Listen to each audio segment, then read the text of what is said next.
Hey, Judge Evans here again. All right, part 2 of my series of videos. Today I want to give you some definitions. The first one is a petition. What is a petition? It's very simple.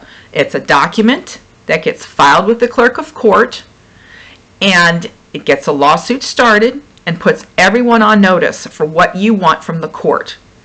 So if I ask you on an exam to define a petition, what's a petition? You're going to give me those 4 things, and you can even bullet point them right like that.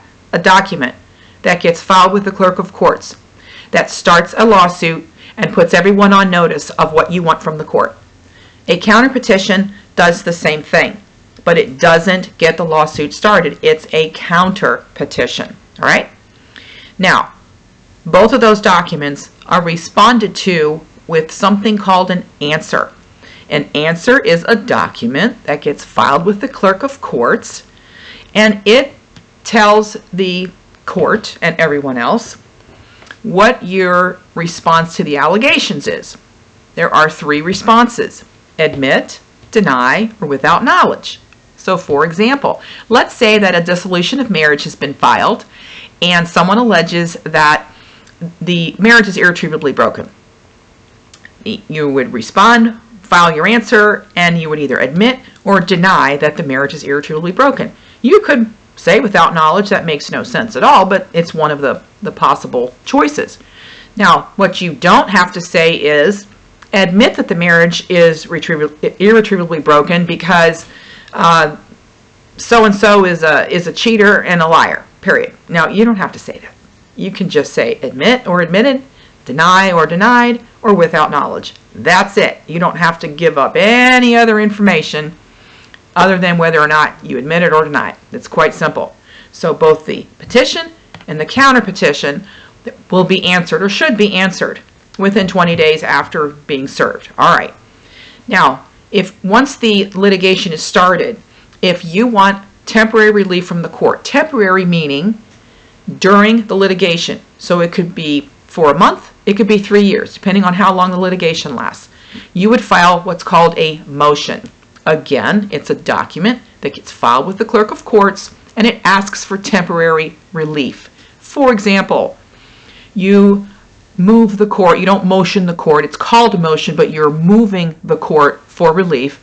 And let's say that you move the court for a temporary time-sharing schedule, or you want temporary alimony, or you want temporary child support, or you want temporary use of the former marital home, whatever. That is what you would ask for in a motion. A hearing is held on the motion, and then the court will issue a response to the motion, a decision, and that's put into an order. Now, petitions, on the other hand, they are finished with final judgments, and that's either after a trial, not a hearing, a trial, or after you all have entered into, or the parties, I should say, have entered into an agreement. So, motions, hearings, orders, petitions, trials, final judgments. A final judgment is what is entered after a trial, and it is exactly what it sounds like. Final.